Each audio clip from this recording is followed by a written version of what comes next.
C'est un sujet aussi qui semble, un sujet qui semble connu, mais c'est très important souvent de se rassurer que ce que l'on connaît est conforme à la Bible. Parce que lorsqu'on arrive, souvent on a appris des choses par-ci, par-là, et parfois ça fait beaucoup de confusion dans la tête. Et c'est juste le temps, l'occasion de vérifier si ce qu'on sait du Saint-Esprit est correct. Parce qu'une mauvaise perception du Saint-Esprit va forcément toucher notre communion avec le Saint-Esprit, notre relation avec le Saint-Esprit. Donc si on ne perçoit pas bien la personne du Saint-Esprit, on n'a pas aussi une très bonne communion. Alléluia. Donc je vous prie de suivre cela avec beaucoup d'intérêt. Que sais-tu donc? Que sais-tu du Saint-Esprit? C'est la question qui est posée. Que sais-tu du Saint-Esprit? Et ici, l'objectif, c'est de connaître le Saint-Esprit à la lumière de la Bible. Acte 19, 2. Avez-vous reçu le Saint-Esprit? Pose l'apôtre Paul aux disciples de Jean. Quand vous avez cru? Et il lui répondit, nous n'avons même pas entendu dire qu'il y avait un Saint-Esprit. Donc, eux, ils étaient à un stade où ils n'avaient même pas encore entendu qu'il y avait un Saint-Esprit. Lorsqu'on leur pose la question. Je suis sûr que chez vous, vous ne direz pas qu'on n'a pas entendu parler du Saint-Esprit. Chez vous, vous diriez qu'on a entendu parler du Saint-Esprit. Maintenant, le tout est de vérifier ce que vous avez entendu dire du Saint-Esprit est conforme à ce que la Bible enseigne sur le Saint-Esprit. Amen. Première chose, nous voulons parler de la personnalité du Saint-Esprit. La personnalité du Saint-Esprit. Le Saint-Esprit n'est pas une chose. Le Saint-Esprit n'est pas une force impersonnelle. Le Saint-Esprit n'est pas une simple puissance. Le Saint-Esprit n'est pas une influence. Le Saint-Esprit n'est pas la force agissante de Dieu. Alors, tout ce que je vous dis, il y a des gens qui croient à cela. Il y a des gens qui pensent, par exemple, les témoins de Jéhovah. Les témoins de Jéhovah pensent que le Saint-Esprit, c'est la force agissante de Dieu. C'est simplement l'action, la puissance de Dieu quand elle agit. C'est tout. Et cette puissance-là qu'on appelle le Saint-Esprit. Non, le Saint-Esprit n'est pas une simple puissance. Alléluia. Voilà. Donc, il y a des milieux religieux dans lesquels on réduit le Saint-Esprit à une simple force, à une simple puissance, à une simple influence. Non, le Saint-Esprit n'est pas une force, une simple puissance, une influence ou la force agissante de Dieu. Le Saint-Esprit est une personne. Une mauvaise lecture de certains textes bibliques peut faire croire que le Saint-Esprit est une simple puissance ou une énergie. Acte 1:8. Lorsque vous lisez ces textes-là, vous pouvez croire que ce texte est en train de dire que le Saint-Esprit n'est que simplement la puissance. Le Acte 1:8 dit dans le livre second, mais vous recevrez une puissance, le Saint-Esprit survenant sur vous, et vous serez mes témoins à Jérusalem, dans toute la Judée, dans la Samarie, jusqu'aux extrémités de la terre. Amen, amen. Ok. Donc, vous recevrez une puissance. Donc, les gens estiment que le livre second est en train de dire, du moins la Bible, dans la version du second est en train de dire que vous recevez la puissance là, et cette puissance c'est le Saint-Esprit. Donc, il faut une déduction. Donc, le Saint-Esprit égale la puissance. Non, c'est une mauvaise compréhension de ce texte. Et je vous ai dit dimanche que pour mieux comprendre un texte, il faut le lire dans plusieurs versions. Dans le semeur, par exemple, dans le semeur, c'est clairement dit, mais le Saint-Esprit descendra sur vous. Et lorsque le Saint-Esprit descendra sur vous, vous recevrez la puissance. Je vais lire d'abord avant de faire le commentaire. Mais le Saint-Esprit descendra sur vous, vous recevrez sa puissance et vous serez mes témoins à Jérusalem, dans toute la Judée et la Samarie et jusqu'au bout du monde. Lorsqu'on lit la version semeur, on comprend que c'est lorsque le Saint-Esprit va descendre sur nous et la puissance donc nous sera communiquée. Amen, amen. Donc, le Saint-Esprit est une personne divine qui a la puissance. Le Saint-Esprit n'est pas une puissance, mais le Saint-Esprit a la puissance. C'est bon? Donc, une étude approfondie donc, de ce texte-là et d'autres textes de toute la Bible montre que le Saint-Esprit n'est pas une simple puissance, mais le Saint-Esprit est une personne divine. Alors, pourquoi dit-on que le Saint-Esprit est une personne? Parce que vous entendez l'expression personne. Alors, c'est quoi une personne? Définition déjà, c'est ce qu'on attend par personne. Une personne, c'est un être doué d'intelligence. Pour que l'on dise d'un être que c'est une personne, il faut 1, l'intelligence, 2, les émotions, 3, la volonté, 4, le langage. Il y en a beaucoup d'autres critères encore, mais dès qu'il y a déjà ces 4-là, on définit que c'est une personne. Pourquoi dit-on que nous sommes des personnes? Ce n'est pas parce qu'on est humain. On n'est pas personne parce qu'on est humain.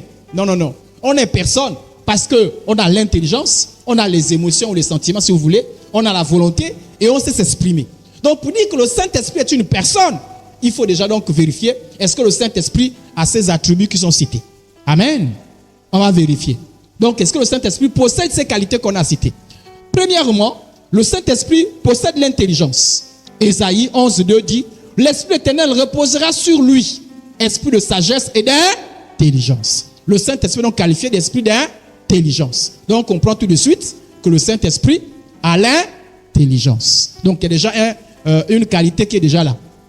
Il y a beaucoup d'autres textes, mais je n'ai pas voulu vous donner, sinon on ne devait pas s'en sortir. Le Saint-Esprit a les sentiments et les émotions. Une simple force n'a pas l'intelligence. L'électricité n'a pas l'intelligence.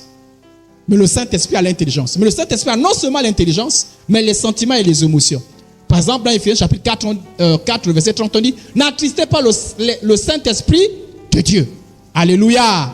Je ne pense pas qu'on puisse attrister, par exemple, l'électricité, qui a une puissance. On attriste qu'une personne, qu'un être qui a des émotions. Et nous voyons, on dit, n'attristez pas le Saint-Esprit. Et on parle dans Romains 15, 30, l'amour de l'esprit. Je ne pense pas aussi que l'électricité a l'amour, ni encore la colère. Mais on voit que le Saint-Esprit a l'amour. Donc le Saint-Esprit a les sentiments et les émotions. Il y avait beaucoup d'autres textes, mais comme je vous ai dit, j'en ai pris juste les deux textes là. Le Saint-Esprit a une volonté. 1 Corinthiens 12, 11. Un seul et même esprit opère toutes ces choses, les distribue à chacun en particulier comme il veut. La Bible dit que le Saint-Esprit distribue les dons comme il veut. Je ne pense pas que le courant soit ait une volonté. Le courant ne dit pas, ah non, je n'aime pas telle personne, je ne parle pas là-bas. Le courant va selon qu'on l'oriente. Mais le Saint-Esprit, lui, a une volonté. Donc voilà pourquoi on dit que le Saint-Esprit est une personne. Dans Acte 16, le verset 6, on dit, ayant été empêché par le Saint-Esprit d'annoncer la parole. Vous voyez donc, l'apôtre Paul voulait annoncer la parole. Le Saint-Esprit dit, n'annonce pas la parole. Mais le Saint-Esprit l'a empêché. Donc vous voyez, le Saint-Esprit a opposé sa volonté. Il a dit, je ne veux pas que tu annonces la parole là-bas. Alléluia. C'est la preuve que le Saint-Esprit a une volonté. Donc, il y en a beaucoup d'autres caractères encore. Et quand la Bible dit que le Saint-Esprit l'a empêché, et nous avons d'autres textes où on dit que le Saint-Esprit parle. Donc, le Saint-Esprit a une pensée. Romains 8, 27.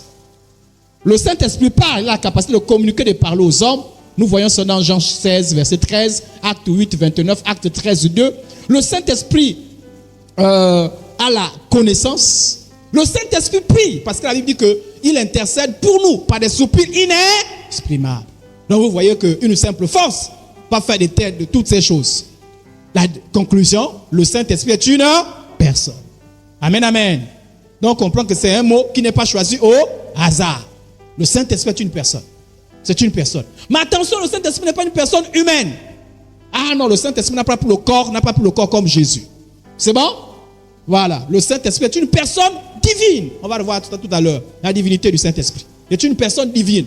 Mais nous, comme on est habitué à lier personne et humain, on pense que n'est personne que tout ce qui est un corps humain. Non. Non. La personnalité ne s'applique pas seulement à l'humain. La preuve, le Saint-Esprit est une personne. Mais ce n'est pas un humain. Alors, le Saint-Esprit n'est pas une personne humaine, mais une personne divine. Le Saint-Esprit est Dieu. On va le voir tout à l'heure. Considérez le Saint-Esprit comme une simple puissance, ou agir et parler, comme si le Saint-Esprit était comme une simple puissance, est du mépris. Je ne sais pas si on a compris. Voilà pourquoi j'ai dit, la perception qu'on a du Saint-Esprit peut on va dire quoi, influencer notre communion avec le Saint-Esprit. Penser que le Saint-Esprit est une simple puissance, c'est en fait une forme de mépris. C'est rabaisser le Saint-Esprit. Cette perception n'est pas bonne. Parler, agir comme si le Saint-Esprit est une simple puissance, c'est rabaisser le Saint-Esprit. Et donc quand on a cette attitude-là, où on parle, on ramène le Saint-Esprit à une simple force, on fait donc là un faux départ. La communion avec le Saint-Esprit commence par reconnaître qui est réellement le Saint-Esprit. Si on ne reconnaît pas qui est réellement le Saint-Esprit, on a fait un mauvais départ. Alléluia. Donc j'espère que vous qui recevez l'enseignement, vous allez revoir les choses dans vos pensées et communiquer cela à ceux qui ne sont pas là. Alors, le Saint-Esprit était une personne, mais pas n'importe quelle personne, une personne divine. La même manière qu'on a vu que Jésus est une personne, une personne pleinement Dieu et pleinement homme. On a vu ça de Jésus. Alors, la divinité du Saint-Esprit. Est-ce que le Saint-Esprit est Dieu? C'est la question. Le Saint-Esprit est Dieu au même titre que le Père et le Fils. Amen, amen. Il est une des personnes de la Trinité. Au passage, le mot Trinité n'est pas dans la Bible. C'est juste pour dire que Dieu manifeste en trois personnes. Il possède comme le Père, le Fils, toutes les caractéristiques de la divinité. Alors, quoi les caractéristiques de la divinité? Normalement, vous devez connaître les caractéristiques de la divinité. On en parle presque tout le temps. Les caractéristiques de la divinité, c'est quoi? L'éternité. Pas de commencement, pas de fin. L'omniprésence, l'omnipotence, l'omniscience. C'est les quatre là. Bon, sainteté, j'ai ajouté parce qu'il y a d'autres attributs. Mais les principaux, c'est l'éternité, l'omniprésence, l'omnipotence, l'omniscience. Dès que ces quatre là sont là, c'est Dieu. La preuve il n'y a que le Père, le Fils et le Saint-Esprit qui ont ces attributs. Est-ce que le Saint-Esprit a ces attributs? On va les vérifier. Commençons par l'éternité. Hébreux chapitre 9, verset 14.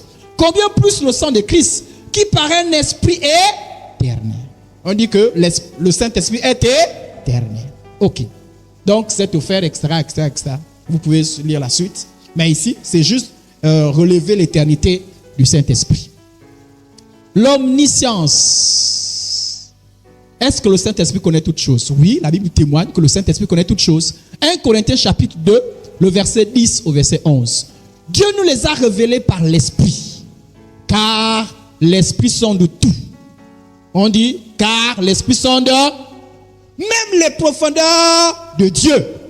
Amen, amen. Voilà. On dit même les profondeurs de Dieu. Si le Saint-Esprit n'est pas Dieu, comment peut-il connaître les profondeurs de Dieu? Posez-vous un peu la question. C'est bon, on essaie de réfléchir là. Si le Saint-Esprit n'est pas Dieu, comment on a dit que les profondeurs, quand on parle des profondeurs, on en a parlé dimanche du cœur. Le cœur définit la personnalité. Donc quand on parle des profondeurs de Dieu, on parle de l'essence même de Dieu. Le Saint-Esprit connaît. Toi, ils ne vont pas connaître les profondeurs de Dieu. Impossible. Donc le Saint-Esprit est Dieu. La suite dit, car l'Esprit sonde tout, même les profondeurs de Dieu. Le cœur des hommes, en effet, connaît les choses de l'homme, si ce n'est l'Esprit de l'homme qui est en lui. De même, personne ne connaît les choses de Dieu, si ce n'est l'Esprit de Dieu. Donc, le Saint-Esprit est omniscient. Omniprésent. Où irai-je loin de ton esprit? Où fuirai-je loin de ta face? Le Saint-Esprit est présent partout au même moment. Donc, le Saint-Esprit est omniprésent. Jean 14, 17 témoigne également de l'omniprésence du Saint-Esprit. L'omnipotence. Est-ce que le Saint-Esprit est tout puissant? Oui, la Bible témoigne cela.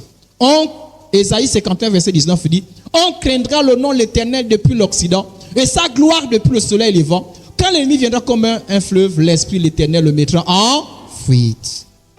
Donc, l'Esprit de l'Éternel, il y a beaucoup d'autres textes, mais l'Esprit de l'Éternel, l'Esprit, le Saint-Esprit est tout puissant. Donc, le Saint-Esprit est Dieu. Alors, il y en a beaucoup d'autres attributs en parlant du Saint-Esprit. Le Saint-Esprit est amour comme le Père, le Fils. Le Saint-Esprit est créateur comme le Père, le Fils. Le Saint-Esprit est vérité comme Christ est vérité, comme Dieu est vérité. Le Saint-Esprit est appelé Seigneur comme Jésus est appelé Seigneur, comme le Père est appelé Seigneur. Le Saint-Esprit est clairement identifié à Dieu. Dans Actes chapitre 5, le verset 3 au verset 4, il s'agit de Ananias et Saphira qui ont péché. Et la Bible dit qu'ils ont péché contre le Saint-Esprit. En péchant contre le Saint-Esprit, ils ont péché contre Dieu. Voilà, c'est ce qui est dit clairement dans ce texte-là. 1 Corinthiens 3, 16 parle du Saint-Esprit qui habite nos corps. Et on dit que le Saint-Esprit est Dieu. Il est associé au Père, au Fils et placé au même rang que le Père et le Fils. Alléluia. Donc, conclusion, le Saint-Esprit est Dieu. Amen, amen. Ok. Donc, le Saint-Esprit est une personne, on l'a vu, et le Saint-Esprit est Dieu. Si donc le Saint-Esprit est Dieu, il mérite le respect et l'honneur. C'est là aussi je voudrais attirer votre attention. Si le Saint-Esprit est Dieu, mérite le respect et l'honneur qui revient en son rang, au même titre que le Père et le Fils. Vous savez que l'honneur dépend du rang de la personne. Vous ne pouvez pas honorer votre mari, par exemple, au même titre qu'un simple passant. Ce n'est pas correct. Amen, amen. Voilà. On honore quelqu'un en fonction de son rang. Voilà, si le président arrive ici, on va lui réserver un grand honneur, dû à son rang. Donc, on honore les gens en fonction du rang. Et Dieu mérite un honneur particulier, suprême. Et au même titre, le Saint-Esprit, qui est Dieu, mérite tout notre honneur. Amen, amen. Par conséquent, on ne devra pas jurer par le Saint-Esprit. La dernière fois, je vous ai enseigné que la Bible interdit de jurer. Donc, si tu respectes le Saint-Esprit, tu ne joues pas avec le nom du Saint-Esprit. Et je vous ai dit la dernière fois, surtout qu'on s'est habitué à mentir même quand on jure. Je jure le Saint-Esprit. Fais éviter de telles bêtises. Alléluia.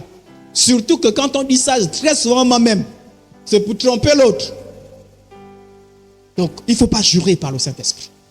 Parce qu'on ne jure pas. La Bible dit, ne jurez pas contre le ciel pour ne pas monter au ciel. Ne jurez pas par rapport au ciel pour ne pas monter au ciel. Donc, on ne jure pas par rapport avec le nom du Saint-Esprit. Laissez les païens le faire. Car les païens ne savent pas ce qu'ils font. Mais vous avez la connaissance. On ne devrait pas aussi faire des blagues avec le Saint-Esprit. Tu ne mentionnes pas le Saint-Esprit quand tu fais tes blagues. Oh, Saint-Esprit, pour moi, 1000 fois, amène-moi ça là. Je sais que tu n'es pas sérieux. Et tu n'es pas sérieuse. Et si tu n'es pas sérieux et pas sérieuse, ne mets pas les choses du Saint-Esprit. Alléluia. Ayons compassion des comédiens qui ont cette tendance-là. C'est une grave erreur. Mais nous, les chrétiens, on ne doit pas jouer. Le nom du Saint-Esprit est sacré. Saint-Esprit, c'est Dieu. Donc, on fait extrêmement attention. Amen, amen. On ne blague pas. Si tu as quelqu'un qui est en train de blaguer, tu dis pardon. Moi, je veux pas être complice de tes blagues. Tu te retires. Tu dis non. Parce que les gens, certaines personnes disent souvent, tu peux blaguer avec tout, mais ne blague jamais avec le nom de mon père. Ça, c'est pardon. Appelle-moi pour mon prénom. Le nom là, c'est le nom de mon père. Ne blague pas avec ça. Et les gens sensibles, hein? C'est un capable de faire la bagarre, non? Parce que même mes élèves connaissent ça. Dès que tu dis, oh, le nom là, il dit, ah, monsieur, c'est le nom de mon père. Tu comprends qu'il a traité, dit, monsieur, pardon. Et tu as envie de faire les commentaires doucement. Donc, si on sait, si on reconnaît qu'il y a certains noms avec lesquels on ne blague pas, pourquoi blaguer avec le nom du Saint-Esprit? Et quand les chrétiens font de telles bêtises, c'est des erreurs graves. Alléluia. On ne blague pas. Blague avec Idriss, ça peut marcher. Mais pas avec le Saint-Esprit. Le Saint-Esprit, quand le Saint-Esprit sort, c'est pour dire des choses sérieuses. Amen, amen. Je reprends. Quand le mot Saint-Esprit sort, c'est pour dire des choses sérieuses. S'il n'y a pas le sérieux, ne mentionne pas le nom Saint-Esprit. Mentionne pas. Si tu es en train de rire, est-ce que les chrétiens peuvent rire? Est-ce que les chrétiens peuvent blaguer un peu? Oui. Ce n'est pas interdit. On interdit les mauvaises blagues. On interdit quand ça devient du mensonge. Mais même en blague, ne mentionnez pas les choses sacrées. Ne mentionnez pas le nom du Saint-Esprit dans les blagues. Et interdisez quiconque fait cela devant vous. Interdisez vos enfants. Dites non, vous pouvez faire les autres blagues là. Mais le Saint-Esprit, ne mentionnez pas le Saint-Esprit quand vous faites des blagues. Alléluia. Amen, amen. Saint-Esprit, c'est toutes les fois qu'on est sérieux. Pas de sérieux, ne mentionne pas le Saint-Esprit. On ne devrait pas parler au Saint-Esprit avec orgueil ou avec autorité. Moi, je faisais une prière là. Saint-Esprit, même quand on dit Saint-Esprit touche. En fait, il faut que ça, quand tu dis le Saint-Esprit touche, il faut que ça démontre peut-être l'insistance. Mais pas comme si tu commandais le Saint-Esprit. On ne commande pas le Saint-Esprit. Ah non. On ne commande pas le Saint-Esprit. Tu ne peux pas commander le Saint-Esprit. Tu ne parles pas au Saint-Esprit comme si c'était ton enfant. Jamais. Même si tu es touché, même si tu as un problème, même si tu es au bord de la mort, tu respectes le Saint-Esprit. Pas du mépris en ce qui concerne le Saint-Esprit. Quand tu lui parles, tu le respectes. Tu ne dis pas, oh Saint-Esprit, Saint-Esprit, je te dis, Saint-Esprit. Là, tu connais à qui tu es en train de parler. Là, tu connais que même la bouche que tu ouvres là, c'est lui qui contrôle ça. Si tu bloques ça, je ne dis le manzanga, tu as trop le manzanga. Et on va t'écraser comme ça. Non, que les insensés le font. Mais pas les enfants de Dieu. Alléluia. On ne lui parle pas avec un ton autoritaire. Les démons, oui. Au nom de Jésus.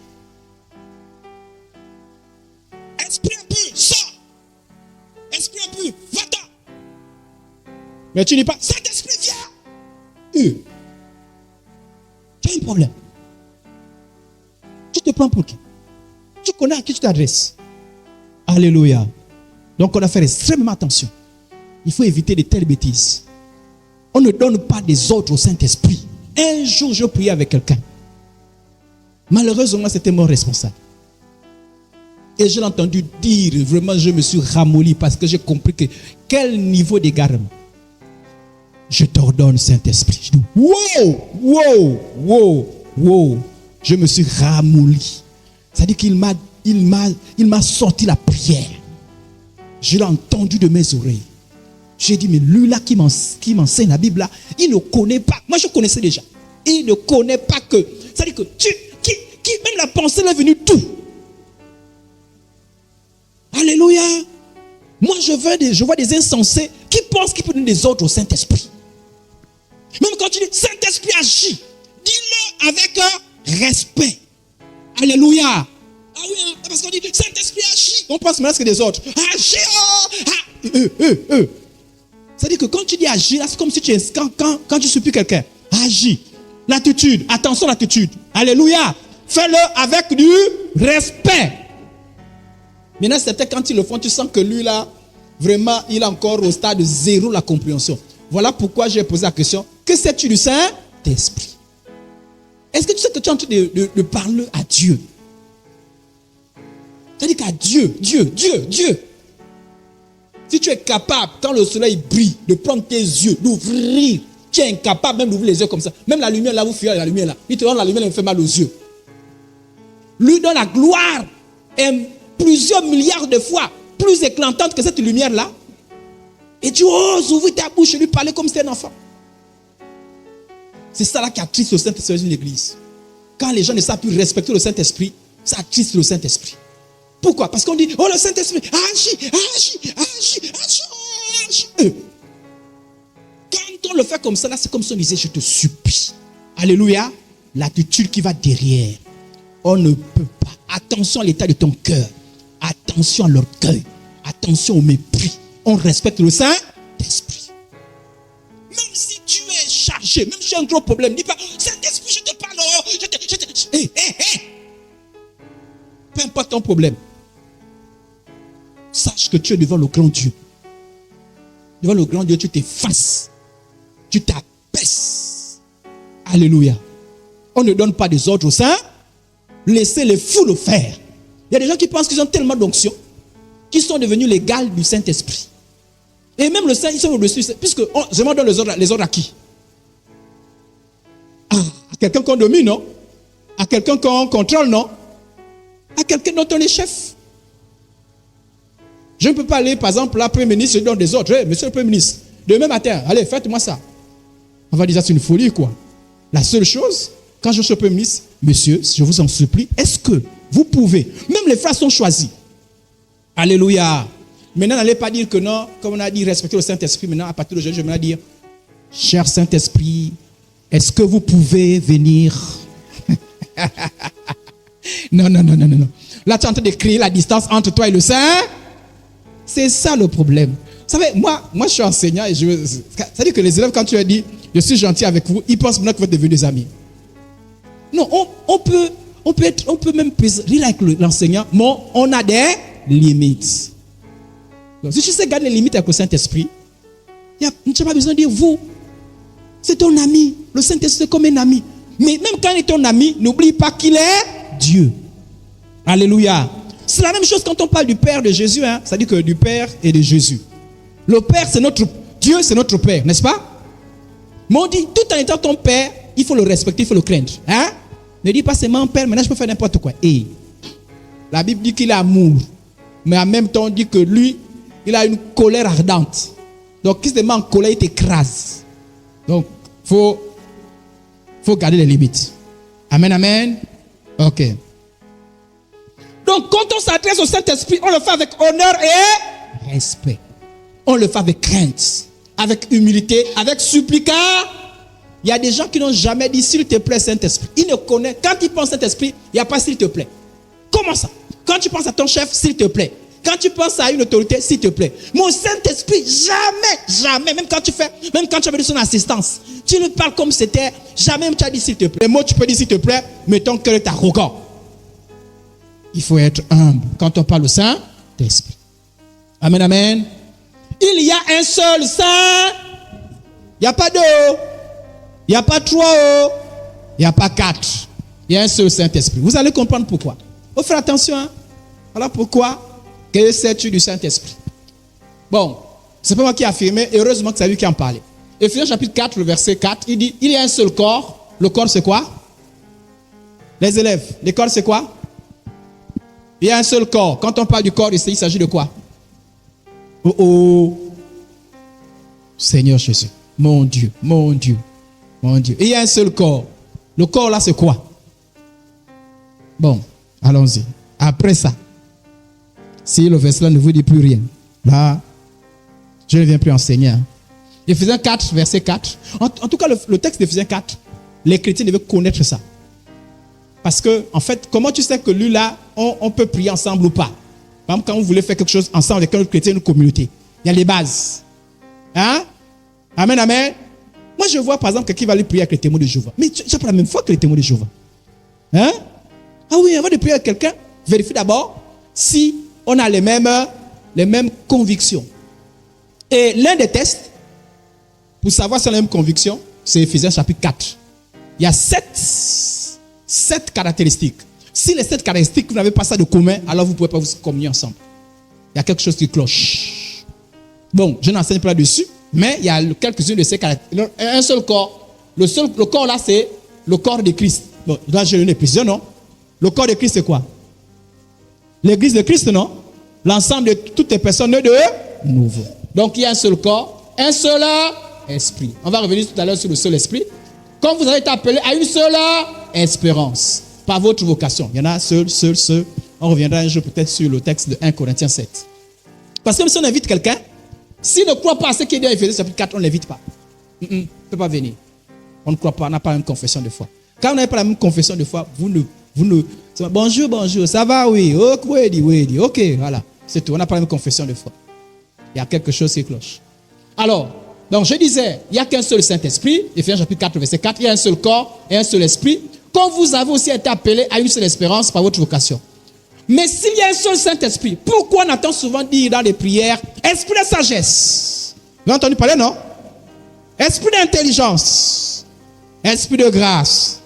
Est-ce qu'il y a un esprit de sagesse qui est à côté? Il y a un autre esprit de connaissance qui est à côté. Il y a un autre esprit d'amour qui est à côté. Si c'est plusieurs esprits, il y a un esprit qu'on appelle l'esprit de sagesse qui est à côté. Parce que souvent, oh, je veux recevoir l'esprit de sagesse. Oh. Donc tu n'as pas encore l'esprit de sagesse. Bref. Allons-y. Mais il y a aussi les textes. Il n'y a pas que les prières où on voit, qui donnent l'impression que c'est comme s'il y avait plusieurs esprits, plusieurs Saint-Esprits. Mais il y a aussi Apocalypse 1.4. Il y en a plusieurs textes dans Apocalypse. Par exemple, Jean aux 7 églises qui sont en Asie. Que la grâce et la paix vous soient données de la part de celui qui est, qui était et qui? Celui qui est, qui était et qui vient. Ah, parfois vous chantez ça, vous ne savez pas que c'est dans Apocalypse. Hein? Maintenant vous savez déjà. Voilà. Et de la part des 7 esprits qui sont devant son... On parle de 7 esprits. Et on sait que cet esprit-là, ce n'est pas les anges. Donc attends, ça c'est Dieu a, en dehors du Saint-Esprit, Dieu a encore 7 esprits. Ça veut dire que si on enlève les anges, en dehors du Saint-Esprit, est-ce que Dieu a encore d'autres, est-ce que Dieu a encore 7 esprits? Non. En fait, en réalité, vous avez raison. De toutes les façons, on a donné la base. C'est qu'il y a un seul Saint-Esprit. Mais, le seul Saint-Esprit là a plusieurs manifestations. Se présente sous plusieurs formes. Alléluia. Donc, plusieurs facettes. Et ces facettes-là, par exemple, on dit, l'Esprit de l'Éternel posera sur vous. Cet esprit est comment? C'est un esprit de sagesse. Et d'un esprit de crainte de l'eux. Donc, ça ne veut pas 7 esprits. Ça ne veut pas dire que quand je me suis converti, j'ai reçu l'esprit de sagesse. Maintenant, je suis en train de jeûner, de prier par l'esprit de connaissance. Là, maintenant, je suis en train de chercher l'esprit de force. Donc, sachez-le, quand vous dites, oh esprit de force, tu t'adresses à qui? Au Saint. Alléluia. Il n'y a pas un autre esprit un autre esprit appelé esprit de force en dehors du Saint. En fait, quand tu es l'esprit de force, en fait, tu veux seulement que le Saint-Esprit manifeste sa force dans ta vie. C'est une manière seulement de parler. C'est bon, on a compris? Donc quand je dis, Seigneur, nous voulons l'esprit de force, donne-moi un esprit de sagesse. C'est pas que en plus du Saint-Esprit, tu as encore besoin d'un esprit appelé l'esprit de sagesse. L'esprit de sagesse là, c'est le Saint-Esprit. Tu veux simplement qu'il manifeste la sagesse. Amen, amen. Pourquoi je dis ça? Et on a parlé des 7 esprits, non? Nous en avons parlé des 7 esprits, non? Alors on compte. Là, on en a combien? Regardez. Esprit de sagesse, ça fait combien? 1. Esprit d'intelligence, de conseil, de force, de connaissance, de crainte éternelle. En fait, Ésaïe n'a pas terminé. Il y a un qu'il a oublié. Mais on retrouve le 1 là dans 2 Timothée 1,7. On dit, car ce n'est pas un esprit de timidité que Dieu nous a donné, mais un esprit de force. L'esprit de force, c'est là, n'est-ce pas? Dans Ésaïe. D'amour, voilà ce qu'il a oublié. Et de sagesse. Sagesse, c'est dans. Donc, il a oublié de citer amour. Amen, amen. Voilà pourquoi on parle des 7 esprits, les 7 facettes du Saint-Esprit, les 7 manifestations du Saint-Esprit. Amen, amen. Pourquoi? Parce que, pourquoi je vous ai parlé de ça? Quand j'ai préparé l'enseignement au départ, il n'y avait pas ça. J'ai dit, il faut bien que je précise ça. Pourquoi? Parce que vous arrivez parfois dans certains endroits, on vous dit, frères et sœurs en Christ, on va demander l'esprit de force. On va prier pour que Dieu nous envoie un esprit de force. Et puis les gens prient comme si c'était un autre esprit que le Saint-Esprit qu'ils ont. Voyez, non? Je veux l'esprit de force. Je veux l'esprit de force. En fait, en réalité, tu as déjà le Saint-Esprit en toi. C'est l'esprit de force. En fait, en réalité, ce qu'on veut te faire comprendre, c'est que prie pour que la force du Saint-Esprit soit manifeste en toi. Amen, amen. Donc, ce n'est pas que tu as besoin du Saint-Esprit. Et en plus du Saint-Esprit, tu as encore besoin d'un autre esprit qui s'appelle l'esprit de force. Le chrétien n'a pas plusieurs esprits. Le chrétien n'est qu'un seul esprit. J'éloigne les anges, hein? Les anges sont esprits. Mais dans la vie de tous les jours, quand je travaille, quand j'exerce le ministère, parce qu'en fait, normalement, le premier enseignement que j'ai fait, ce n'était pas celui-là. Le premier enseignement, c'était l'œuvre du Saint-Esprit en vie du croyant. Après, je me rends compte que si j'ai fait l'œuvre du Saint-Esprit en vie du croyant, on n'a pas encore compris la base, on va se perdre. Donc, on revenait par la grâce de Dieu sur l'œuvre du Saint-Esprit. Dans l'œuvre du Saint-Esprit, je vais vous montrer que, en fait, le chrétien, pour réussir, ne doit rien faire sans le Saint-Esprit. Tu dois t'appuyer toujours sur le Saint-Esprit. Dès que tu loin du Saint-Esprit, tes résultats seront moindres. Sinon, tu vas même échouer. Le chrétien s'appuie sur le Saint-Esprit dans tous les domaines de sa vie. Le Saint-Esprit est une grâce pour toi. Il y a beaucoup de chrétiens qui font des choses sans le Saint-Esprit. Mais tu vas échouer. Voilà pourquoi ils échouent. Tu as besoin de tout le temps du Saint-Esprit. Moi, on reviendra sur l'enseignement là-dessus plus tard. Mais avant, sachez que le chrétien n'a pas besoin de plusieurs esprits. Non, le chrétien ne court pas après plusieurs esprits. Le chrétien ne s'appuie que sur le Saint-Esprit. Cet esprit-là doit manifester la sagesse, l'intelligence, la connaissance. Mais on n'a pas Saint-Esprit plus l'esprit de connaissance. Si on vous dit, écoutez-moi bien, si on vous dit qu'en plus du Saint-Esprit, vous avez besoin d'un autre esprit qui viendrait produire une vertu dans votre vie, soupçonnez qu'attention, c'est suspect. Je vais répéter. Si on vous fait croire qu'en plus du Saint-Esprit, vous avez besoin d'un autre esprit pour votre vie de tous les jours, c'est suspect. Vous me saisissez? Amen, amen. Même si on donne un bon attribut à cet esprit-là, oh, vous avez besoin de l'esprit de richesse. C'est quoi l'esprit de richesse? Si on te dit que tu as besoin de l'esprit de richesse, si l'esprit de richesse là, ce n'est pas le Saint-Esprit, mon frère, ne cours pas pour l'esprit de richesse. Nous, on n'a pas plusieurs esprits. On n'a qu'un seul Saint. Et le Saint-Esprit a produit tout ce que nous avons besoin. Le Saint-Esprit nous suffit. On n'a pas besoin d'un autre esprit en dehors du Saint. Donc, quand on veut si on veut que la richesse, c'est pas la bénédiction. Mais celui qui a produit ça, c'est le Saint-Esprit. Donc, on ne cherche pas une bénédiction en dehors du Saint-Esprit. On ne cherche pas une vertu en dehors du Saint-Esprit. Donc, ne priez pas en pensant que vous avez besoin du Saint-Esprit. En plus, Saint-Esprit a besoin d'un esprit de force, qui s'appellerait l'esprit de force. Si on te dit que tu dois appeler un esprit de force, autre que le Saint-Esprit, mon frère, ma soeur, n'appelle pas. Sinon, tu es tombé sur le coup des démons. Dieu n'a pas confié le chrétien à plusieurs esprits. En dehors des anges qui nous protègent, Dieu nous a confié au Saint-Esprit. Je ne sais pas si on a compris. Soit tu dis que tu as besoin d'un ange, mais les anges, on a dit qu'ils font leur travail d'après ce que le Seigneur leur dit. Hein? On n'a pas besoin d'être en communion avec les anges. Amen, amen. Donc, moi, je communie. Par contre, je me demande de communier avec le Saint-Esprit. Je reviendrai pour parler de la communion de l'œuvre du Saint-Esprit dans la vie du croyant. Je reviendrai dessus. Mais je suis en train d'insister pour dire que si on te dit que tu as besoin de notre esprit, que le Saint-Esprit, mon frère, tu es tombé sous le coup des démons. Tu n'as besoin que du Saint-Esprit. Le Saint-Esprit te suffit. Donc, quand tu esprit de force, mon frère, l'esprit de force là, pense au Saint-Esprit. Ce n'est pas l'esprit de force du Saint-Esprit. Il parle du Saint-Esprit. Tu aurais un démon de bagarre. Il y a un démon de bagarre, non? L'esprit de force. Dans ta tête, ce n'est pas le Saint-Esprit. Ne t'étonne pas qu'après, tu deviens un gros bagarreur. Oh, mais c'est comme ça que les gens vont ramasser les... Je vous raconte une petite histoire. On peut parler un peu? Et là, l'histoire là concerne les chantres. Les chantres, écoutez-moi bien. Alors, un jour, un enseignant est venu chez les chantres. Il leur a parlé des chantres. Et il leur a dit, le premier musicien, le premier chantre, s'appelait Jeduthun. C'est ce que j'ai dit au chant la dernière fois, n'est-ce pas? Et il a dit, bon, comme il était le premier, et comme selon la Bible, on va demander l'esprit de Jeduthun de venir à nous. Oui, ils ont invoqué l'esprit de Jeduthun. L'esprit de Jeduthun, on a besoin de l'esprit de Jeduthun, comme pour être des bons chantres. L'esprit de Jeduthun, ils sont oh. Quand vous êtes en erreur, je vais vous parler de ça tout à l'heure. Tout à l'heure, on arrive, hein. Donnez-moi encore un peu du temps. Hein. On va passer tout à l'heure. Oh. Donc, quand ce n'est pas le Saint-Esprit, qu'est-ce qui vient? On appelle ça l'esprit de l'erreur. Amen, amen. Donc, un esprit de l'erreur, c'est un démon. Oh, Jeduthun, l'esprit est venu. Ce n'est pas le Saint-Esprit. Hein. Et ils ont commencé les manifestations. Quand l'esprit est venu, il a commencé à produire des choses bizarres. Et heureusement que certains d'entre eux ont commencé à dire ce qu'on a fait là, ce n'est pas chrétien. Et commencer un à un à commencer à se séparer, à renoncer à ça. Esprit. Et quand on priait pour les démons, l'esprit de Jeduthun. Oh.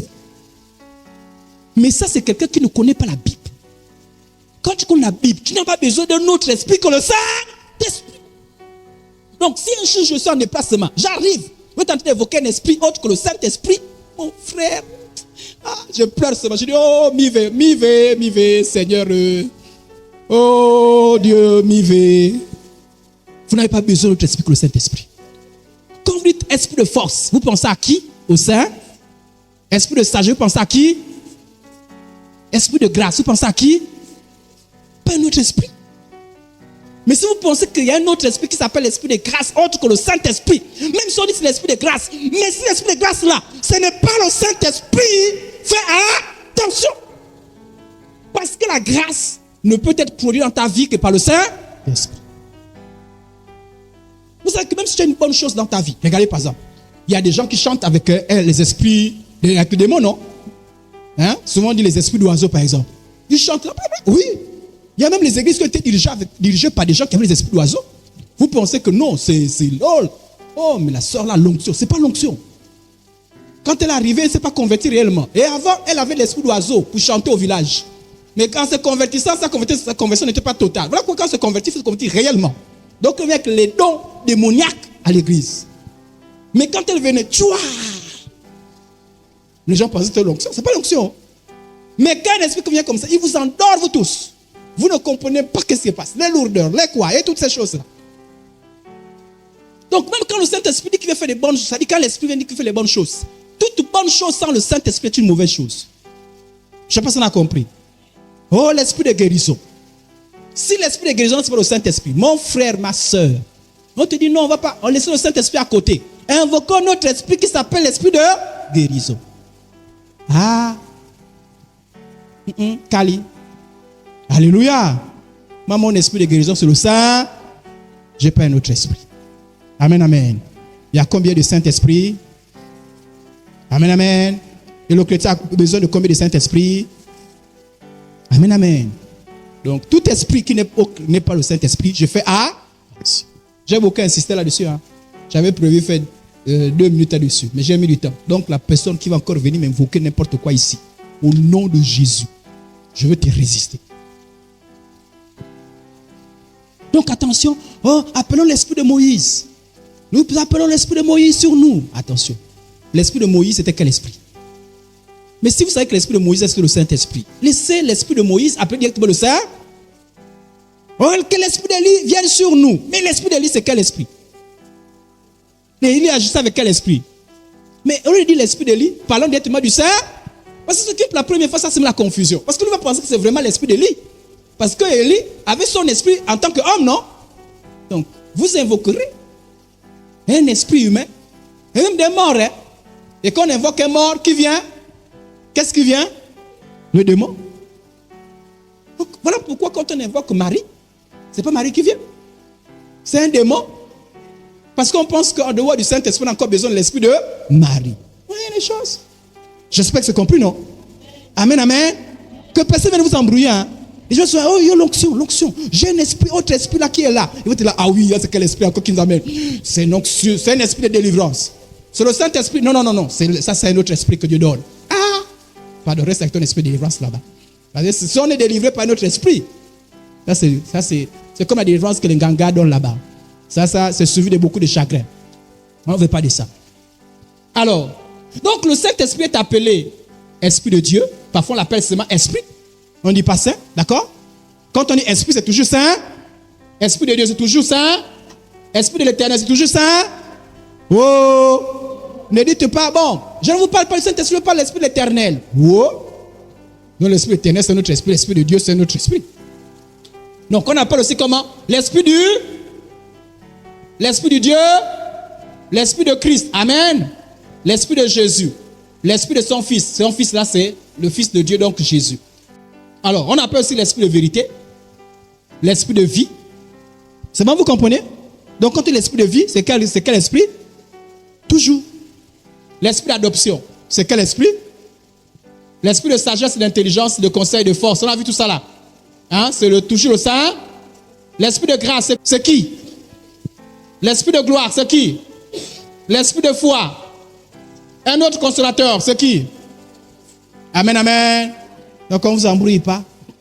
Bon, là nous allons prier maintenant le consolateur. C'est qui le consolateur? C'est le Saint-Esprit. Oh, pardon. Le consolateur que moi je connais, c'est le Saint. Donc c'est un autre esprit consolateur. Moi je ne veux pas de lui là. Moi je veux le Saint-Esprit. Alors le symbole du Saint-Esprit. Donc le Saint-Esprit, on parle du Saint-Esprit par des symboles. Par exemple, par la colombe. Pourquoi? Mais parce que le jour du baptême de Jésus, le Saint-Esprit est venu sous la forme d'une colombe. Le jour de la Pentecôte, il est descendu sous la forme d'un feu. On dit des langues de feu. Pas la langue là comme on parle avec ça là. Parce que moi, quand je venais me convertir, je disais la langue de feu. Donc tu avais la langue. Voilà, c'est simplement, c'est le feu avec une certaine forme. Voilà.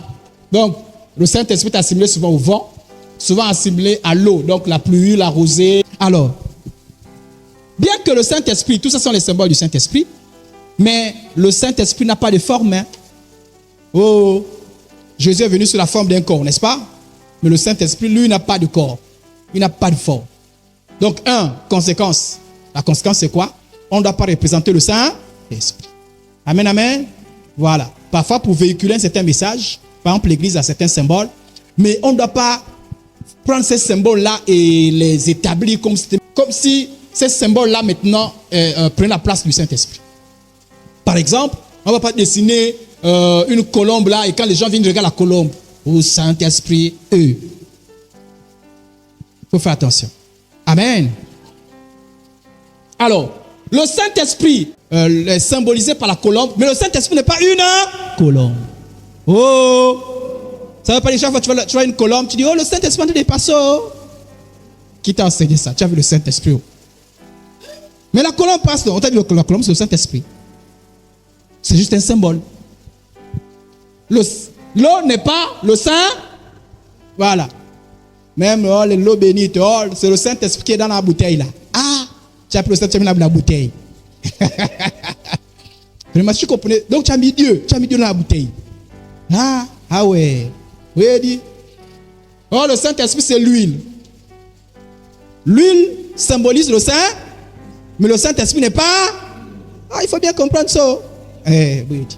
Donc tu peux frotter ton huile, le Saint-Esprit n'est pas dans cette histoire-là. Voilà. Même si on a prié, le Saint-Esprit, ce n'est pas l'huile. L'huile, c'est l'huile. Le Saint-Esprit, c'est le Saint-Esprit. Ah, ok. Le Saint-Esprit, pas le feu. Voilà pourquoi il y a certains chants, il faut attention avec ça. J'avais un frère en Christ qui n'aimait pas le chant qu'il disait. Et du coup, il m'a influencé. Quand un homme a rencontré la colombe de feu dans...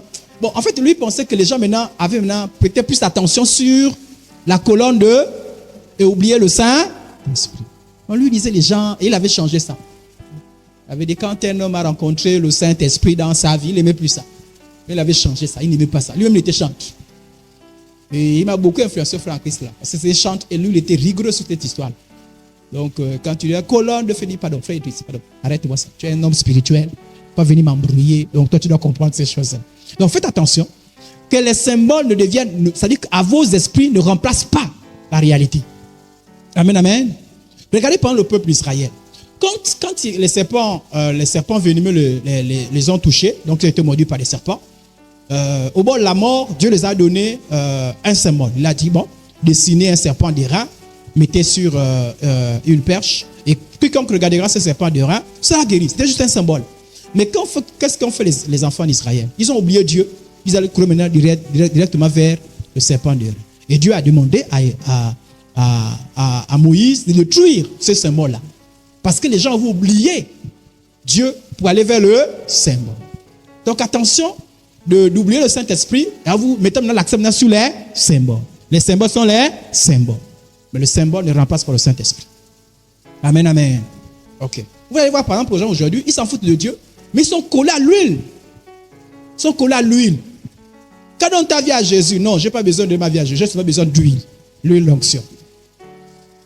C'est-à-dire que lui pense que l'huile d'onction va le protéger. En tout cas, ce n'est pas l'huile qui te protège. Parce que tu penses que lui te protège plus que Dieu. Tu es comme les gens qui ont les amulettes là. Donc lui devient comme une amulette. Attention. Donc une église, au lieu de vous appuyer sur l'onction du Saint-Esprit, vous appuyez sur le dessin. Vous avez dessiné une colombe. Quand vous venez, oh la colombe, oh Saint-Esprit. Même quand on dit, Esprit de Dieu, viens, tu es la colombe là. Et parfois tu dis, oh la colombe a bougé, oh le Saint-Esprit était là. Donc faites attention à ces choses-là. Si vous faites ça, vous ressemblez aux catholiques. Il y a beaucoup de protestants ou des évangéliques qui critiquent les catholiques, mais ils font exactement les mêmes choses que les catholiques. Il y a même des gens, même à l'entrée des temples, maintenant, il y a les colombes dessinées, une colombe. Maman.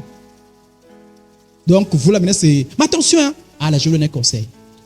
Vous savez, certains savent que ces choses-là ne sont pas correctes. Et en fait, vous pensez représente le Saint-Esprit, ce n'est plus le Saint-Esprit. Tout à l'heure, je vous parlerai qu'il y a un autre faux Saint-Esprit. Ah oui, la Bible parle de ça. Hein. Il y a un autre esprit, un démon qui s'appelle Saint. Donc, pas vous pensez que c'est le Saint-Esprit qu'on a représenté, mais ce n'est pas le Saint-Esprit, c'est un démon qu'on a représenté. Donc, voilà pourquoi il faut écarter toutes ces choses-là, rejeter toutes ces choses-là. Voilà. La réception du Saint-Esprit. Dans l'Ancienne Alliance, l'action du Saint-Esprit dans les individus restait exceptionnelle et un privilège. Je vous explique. Et je reviendrai quand je parlerai de l'œuvre du Saint-Esprit en le croyant. Dans l'Ancienne Alliance, jusqu'à ce que Jésus-Christ est arrivé, jusqu'à la Pentecôte, les autres d'avant que vous voyez là, tous n'avaient pas le Saint-Esprit. Tu pouvais faire partie du peuple de Dieu. L'un des signes que tu appartenais au peuple de Dieu pour les hommes, c'était la circoncision. Il fallait être juif et il fallait te faire circoncire. Donc, tu es circoncis, tu fais partie du peuple de Dieu, mais tu n'as pas le Saint-Esprit. Tous n'avaient pas le Saint. Donc, tous ne pouvaient pas écouter la voix de Dieu. Tous ne pouvaient pas faire le travail de Dieu. Tous ne peuvent pas être un instrument de Dieu. Il n'y avait que quelques-uns. Et les quelques-uns là, le Saint-Esprit ne demeurait pas en eux. Qu'est-ce qui s'est passé? Le Saint-Esprit venait pour qu'ils accomplissent une action. Et après, le Saint-Esprit repartait. C'est bon, on a compris? C'est-à-dire que, par exemple, quelqu'un doit faire un miracle, le Saint-Esprit vient, il fait le miracle, après le Saint-Esprit repart. Donc, tant qu'il n'est pas revenu, tu n'as rien. Tu n'as rien. Donc, le Saint-Esprit, c'était exceptionnel. C'était juste quelques-uns. Donc, quand tu disais que quelqu'un avait l'Esprit de Dieu, c'était, en fait, tu peux même te vanter. Parce que parmi les autres, tu étais le seul à avoir le Saint-Esprit. Voilà pourquoi dans l'Ancienne Alliance, quand tu voulais consulter Dieu, toi-même tu ne peux pas consulter Dieu. Tu n'as pas l'Esprit de Dieu, tu vas consulter Dieu comment? Pour consulter Dieu, il fallait aller voir ceux qui ont l'Esprit de Dieu. Alléluia. Pour être en communion avec Dieu, il fallait aller vers ceux qui ont l'Esprit de Dieu. Pour avoir une bénédiction de Dieu, on allait vers ceux qui ont l'Esprit de Dieu. C'était dans l'Ancienne Alliance. Dans la Nouvelle Alliance, même quand ça te souvient en toi, j'ai un international qui devait encore revenir. Il peut être là présent aujourd'hui, là. Après il part pour toujours. Il revient dans 5 ans. Il n'y a aucune garantie. Les choses ont changé dans la nouvelle alliance. Est-ce que vous croyez à ça? Amen, amen. Non. Bon, là, je passe de façon générale. Je ne parle pas toi en tant qu'individu, je parle de façon générale. Vous ne croyez pas. Vous ne croyez pas. Les chrétiens ne croient plus que le Saint-Esprit est dans tout le monde. Non, ils ne croient plus. Quand je ferai l'enseignement sur l'œuvre du Saint-Esprit, je reviendrai en détail avec les versets là. Là, je ne pense pas que j'ai mis les versets. La Bible dit que ne savez-vous pas que vous êtes le temple de Dieu et que l'Esprit de Dieu habite. Autrement dit, le Saint-Esprit demeure en tous ceux qui sont chrétiens. Nés de nouveau, ont reçu le Saint. Le Saint-Esprit ne vient pas pour partir. Le Saint-Esprit demeure en nous. Regardez David. David est obligé de faire la prière pour dire: oh Dieu, ne me retire pas ton esprit. Donc David est obligé de prier. Oh Dieu, pardon. Il ne faut pas que l'esprit là part. Laisse d'abord le Saint-Esprit demeurer en moi. Mais aujourd'hui, le chrétien ne peut plus faire cette prière-là. Amen, amen. Tu peux dire: oh Saint-Esprit, ne parle pas. Saint-Esprit, ne parle pas. On t'a dit que le Saint-Esprit parle. Le Saint-Esprit ne parle pas. Le Saint-Esprit demeure en toi. Maintenant, pourquoi je dis que les chrétiens ne croient pas que le Saint-Esprit habite en nous? D'abord, lisons les textes. Romains 8, 9. Pour vous, vous ne vivez pas selon la chair, mais selon l'Esprit. Si du moins l'Esprit de Dieu habite en... Si quelqu'un n'a pas l'Esprit de Christ, il ne lui appartient. L'Esprit de Christ, c'est qui? Bravo. Romains 8, 11. Et si l'Esprit de celui qui a ressuscité Jésus d'entre les morts habite en vous, celui qui a ressuscité Christ d'entre les morts rendra aussi la vie à vos corps mortels par son Esprit qui habite en vous. Donc, si tu n'as pas l'Esprit de Dieu, tu n'appartiens pas à Dieu. Autrement dit, tu ne peux pas dire que tu es l'enfant de Dieu, tu n'as pas le Saint-Esprit. Pourquoi je dis que les chrétiens ne croient pas à ça? Pourquoi les chrétiens font encore les consultations prophétiques? Oh! Parce que dans l'ancienne alliance, pourquoi on allait consulter un prophète? Parce qu'il n'y avait que le prophète qui avait l'Esprit de Dieu. Toi, tu as connu les choses de Dieu comment? Ça a commencé comment? Tu n'as pas l'Esprit de Dieu. Tu n'as pas la pensée divine. Tu n'as pas l'influence de Dieu. Tu n'as pas l'illumination de Dieu. Tu n'as pas l'inspiration de Dieu. Parce que toutes ces choses sont produites par le Saint-Esprit. Tu n'as pas l'Esprit de Dieu. Donc quand tu avais besoin de quelque chose de Dieu, il fallait aller vers la personne qui a le Saint-Esprit. Il fallait courir vers ceux qui ont le Saint-Esprit. Comment toi tu as le Saint-Esprit? Tu cours encore après les gens. Consultation prophétique. Et c'est bizarre. Hein? Toi, tu vas consulter prophétiquement les autres. Les autres viennent jamais chez toi consulter. Celui que tu as consulté, en vertu de quoi il va te consulter prophétiquement? En vertu de quoi? Il ne n'est pas par le Saint-Esprit. Qu'est-ce qui fait que quelqu'un puisse faire l'œuvre de Dieu? Ce n'est pas le Saint-Esprit. Ça dit que si lui te consulté, c'est en cause du Saint. Mais toi aussi le Saint-Esprit, non? Mais toi aussi, mais aussi consultation prophétique. Mais c'est bizarre. Vous allez chez les autres consultations prophétiques. Si c'est biblique, faites aussi consultation prophétique. Mais toi, tu vas toujours chez les autres consultations. Dites à celui qui fait la consultation prophétique que toi aussi, viens chez moi, je vais te consulter prophétiquement. Vous n'avez pas le même Saint-Esprit. Yo. Oh oh. Voilà pourquoi je dis que les chrétiens ne croient pas à ça. C'est-à-dire que les chrétiens continuent à dire, en fait, par votre attitude, vous dites, c'est les autres qui ont le Saint-Esprit. Nous, on n'a jamais le Saint. Mais la Bible dit que tous les enfants de Dieu ont le Saint. Vivement qu'on revient sur l'enseignement sur l'œuvre du Saint-Esprit dans la vie du croyant. On vient là-dessus. Si vous croyez que l'Esprit de Dieu est en vous, ça veut dire que vous avez vu consultation prophétique dans la Nouvelle Alliance où? Wow! Tu as lu Actes, Romains, 1 Corinthiens, 2 Corinthiens, 1 Thessaloniciens, 2 Thessaloniciens, Colossiens, Éphésiens, Philippiens. Je peux citer toute la liste, il y en a 27. Tu as vu où? Consultation prophétique. Quand on te parle de consultation prophétique, on te dit de Saül, on te parle de Saül. Saül, c'est dans quelle alliance? Qui est allé parce qu'il a perdu ses moutons, il allait voir le prophète. Il a dit, allons-y, consultons le voyant. Bon, on te dit que là-bas, c'est parce que là, il y avait quelqu'un qui avait Samuel avait le Saint-Esprit. Toi, tu as le Saint-Esprit.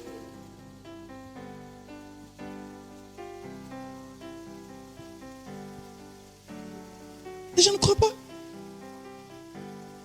On vous manipule avec l'histoire.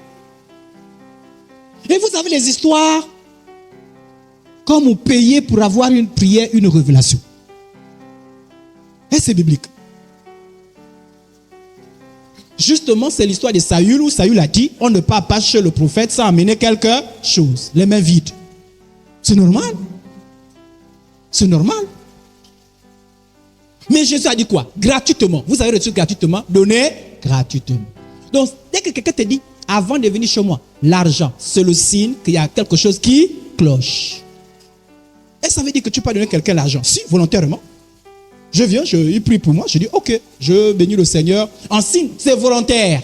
Il ne m'a pas demandé. C'est le Saint-Esprit qui met ça dans mon cœur. Ça veut dire que s'il ne donne pas, il n'est pas fâché. Il ne me déteste pas. Il ne me maudit pas. Je te maudis. Comment tu es venu chez moi? J'ai prié. Hey. Non, tu ne te maudis pas. C'est toi-même. Tu donnes, il n'y a rien. Il ne te donne pas. Même certains cas, il décède que tu donnes ça bizarrement, il refuse. Moi, je suis parti, j'ai prié pour une dame. Après la sortie 10 000. J'ai senti que les 10 000 francs, ce n'était pas les bons 10 000. J'ai dit, maman, pourquoi tu veux me payer? Moi, j'ai fait une prière. Elle dit, oh, chez nous, compris pour toi comme ça là. Elle avait demandé à sa fille de faire venir son responsable prier pour elle. Chez nous, comme ça là, tu sors l'argent. J'ai dit, non, je ne prends jamais l'argent quand je fais la prière. Elle me dit, oh, merci, oh, parce que c'était les 10 000 francs qui me restaient. J'ai dit, ah. Je ne vais pas être quoi ça? J'ai senti que les 10 000 francs, ce n'était pas les bons 10 000. Il ne fallait pas que je prenne ça. Parce que je prenais ça. Le cœur de faire, oh yo. Ce n'est pas Dieu qui t'a inspiré. Quand ça vient de Dieu, Dieu dispose ton cœur. Mais vous là, oh, je ne sais pas de façon générale, oh, si tu es dans le vous là, il faut te repentir. Dans ton assemblée, tu n'as jamais donné 100 000. Un individu vient en 3 jours, te dit consultation prophétique, 200 000. Tu vas aller t'endetter pour aller verser 200. Pendant que nous cherchons à construire, jamais tu n'as donné 50 000 francs en une seule journée. Parfois, tout a duré ici, même pas 50 000 francs ça atteint. Mais 200 000 francs, clac! Waouh! Tu ne le connais même pas, tu ne sais même pas d'où il vient. Tu ne connais même pas son histoire. Tu as entendu seulement, c'est un grand. Il revient du Nigeria. Wow. C'est un archibishop. Mon pasteur, c'est un pasteur. Simplement, c'est tout. C'est le pasteur Gesnel. C'est point, tout. Le grand Gesnel, point. Entends-le, c'est archibishop. Le général l'aigle de Dieu. Celui qui voit clair. Celui qui scade les choses. Celui qui fait le miracle instantané. Alors, est-ce que Gesnel a toutes ces choses-là? Gesnel, c'est seulement pasteur, point. Alléluia. Entends, tous les jours, vous enseigne ici. Il prie pour vous tous les jours, tous les jours. Lui, il est venu avec, on ne sait pas s'il est venu avec les démons, avec le Saint-Esprit, on ne sait pas. D'ailleurs, c'est suspect. Tu as tout le nez, fiou. Après, tu viens ici, là. Ah, ferme la parenthèse. Oh. vous regardez là, non? Quand il vient de la publicité, non? Il y a des moments, quand ils sont arrivés dimanche, il n'y a plus quelqu'un. Il y a parfois des chrétiens qui mentent. Hein? Pasteur, je ne viendrai pas parce qu'on a un problème en famille. C'est seulement pour dire que tu pars là-bas. Ne mens pas. Quel problème en famille? Dis que tu pars là-bas. Dis la vérité. Tu es libre. Pars là-bas. Amen, amen. Oh, je ferme la parenthèse. Oh. Alors, donc je reviendrai sur là-dessus. Le Saint-Esprit, je voudrais expliquer certaines choses avant de terminer. Le Saint-Esprit est donné à tous ceux qui sont nés de nouveau. Si tu n'es pas de nouveau, tu n'as pas le Saint-Esprit. Né de nouveau. Et une personne de nouveau ne demeure pas dans le péché. Chercher à avoir le Saint-Esprit sans passer par la conversion, c'est s'exposer aux démons. Je veux répéter. Chercher à avoir le Saint-Esprit sans passer par la conversion. Ça dit que tu n'es pas converti. Tu es encore dans le péché. Tu ne marches pas. Ça dit que Jésus pour toi, ce n'est pas des lèvres. Ton cœur est éloigné. Mais quand même, tu veux le Saint-Esprit. Oh, Saint-Esprit, Saint-Esprit, Saint-Esprit, Saint-Esprit, Saint-Esprit. Tu vas voir un démon qui va se manifester. Un esprit qui va se manifester. C'est un autre esprit, tout sauf le Saint-Esprit. Et vous avez des milieux. Un jour, j'ai appelé quelqu'un. Et je lui ai dit, mais toi aussi, tu te retrouves dans la secte là. Pourquoi tu vas là-bas? Il dit, oh là-bas, quand le Saint-Esprit se manifeste, tu es seulement là. tu trembles seulement. Oh, tu trembles. Tu trembles. Quand j'étais à l'église avec toi, je ne tremblais jamais. Mais là-bas, je tremble. Parfois, quelqu'un tremble, il vient te tape. Poum! Et le miracle s'est produit. Donc, c'est le tremblement là qui dit que c'est le Saint-Esprit. Si vous cherchez à avoir le Saint-Esprit, si vous cherchez à avoir le parler en langue, vous êtes dans le faux. Vous aurez un mauvais parler en langue. Si vous cherchez à avoir le Saint-Esprit, vous êtes dans le péché. C'est-à-dire que le Saint-Esprit, Dieu vous dira non, mais l'esprit de l'erreur viendra. Parce qu'il sait que vous ne cherchez pas. Vous voulez les bénédictions. Regardez le magicien. Qu'est-ce qu'il a dit? Il a donné l'argent. Il a donné l'argent, non? À Jean et c'était Jean, je ne sais plus à qui. Il a donné l'argent, il a dit, Pierre et Jean, je crois.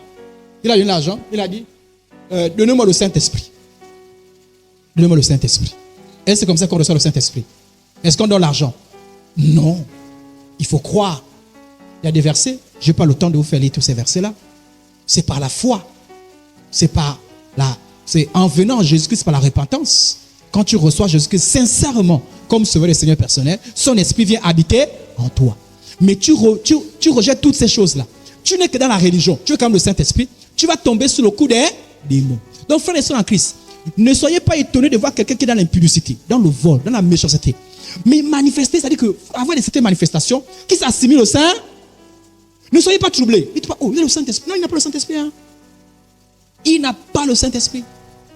C'est la même chose, ces personnes que vous voyez, qui ont des titres, pasteurs, apôtres, prophètes, qui sont dans des trucs bizarres, mais disent manifester la puissance du Saint-Esprit. Ce n'est pas le Saint-Esprit. Alléluia.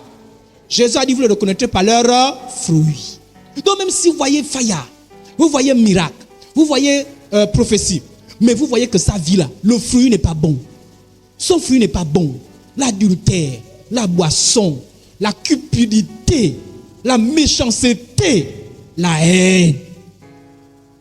Fuyez. Fuyez. Car lorsque le Saint-Esprit, on l'appelle Saint-Esprit, lorsqu'il vient dans ta vie, il te transforme d'abord. La première chose que fait le Saint-Esprit, c'est qu'il te transforme d'abord. Nouvelle naissance, il te sanctifie. Mais si le Saint-Esprit vient dans ta vie, il n'y a pas la sanctification. Il n'y a rien. D'ailleurs, comment on sait que les gens ont reçu des esprits d'erreur? Remarquez bien ce qu'il y a dans les sectes. Remarquez les religieux. C'est-à-dire qu'ils sont à bout du péché. Mais parfois, vous le voyez. Oh, Dieu me dit. Et parfois, c'était pour la divination. Quand vous voyez certaines choses, mais que vous ne voyez pas les fruits, c'est suspect. C'est suspect. Il n'y a pas le Saint-Esprit. Permettez, je vous lise 2 textes pour terminer. 2 Corinthiens 11, 4. Si quelqu'un vient en vous, vient en vous, j'ai oublié quelque chose, vient en vous. Non, si quelqu'un vient vous annoncer un autre Jésus que celui que nous vous avons prêché, vous le supportez fort bien. On dit un autre. Je vous ai dit que si on vous parle de Jésus, moi je vous ai expliqué ça. Si on vous parle de Jésus qui parle seulement du corps et qui oublie l'esprit, c'est un faux Jésus. Quand Jésus me l'a dit, cherchez premièrement quoi? Et les autres choses viennent par la suite. Mais si le Jésus me présente, ça s'adresse seulement au corps, parfois l'esprit ne. Vous allez voir, moi j'ai vu de certaines personnes, s'il fait 15 prophéties, aucune prophétie en rapport avec l'âme, ni avec l'esprit. Toujours que le corps, le travail, l'argent, l'enfantement. Jamais convertis-toi. Jamais. Il peut faire 50 prophéties. Aucune prophétie en rapport avec la conversion. Ça, c'est quel Jésus? Jésus que je connais là. Même lui-même quand il prêchait, est-ce qu'il prêchait comme ça? Ça, c'est un autre Jésus. C'est qu'il y a un autre Jésus. Et moi, j'ai déjà vu au cours des délivrances, vous faites boum, Saint-Esprit. Ce n'est pas le Saint-Esprit. Et il s'appelle vraiment Saint-Esprit, mais ce n'est pas le vrai Saint-Esprit. Donc, vous qui entendez, dès que vous entendez Jésus, regardez d'abord celui qui crie Jésus là.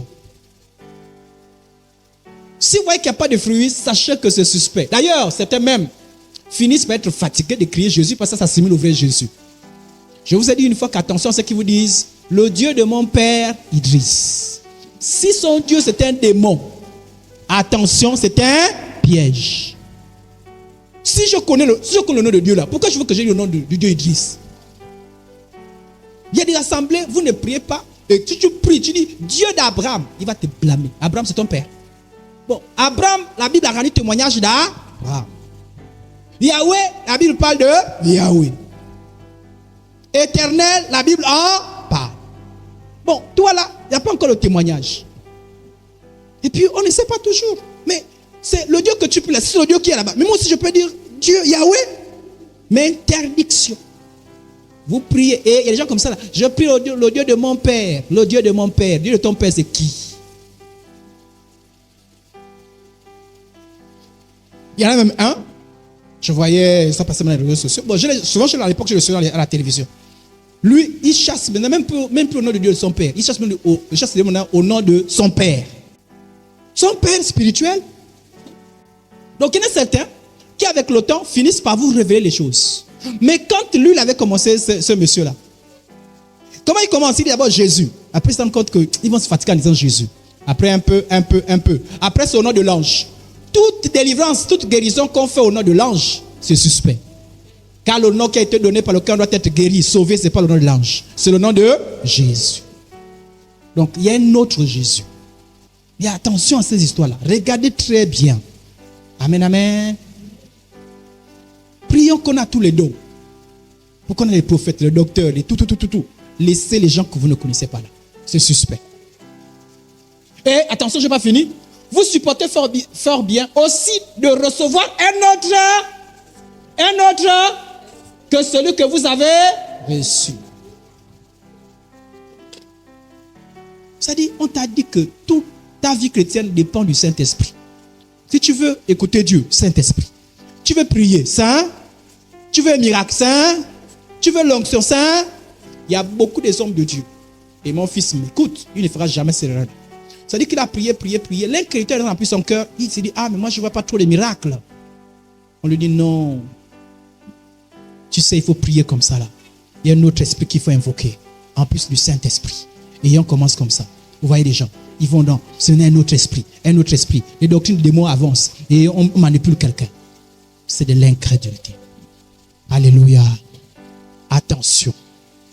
Nous avons le Saint-Esprit. Je vous ai dit que tous n'ont pas la foi.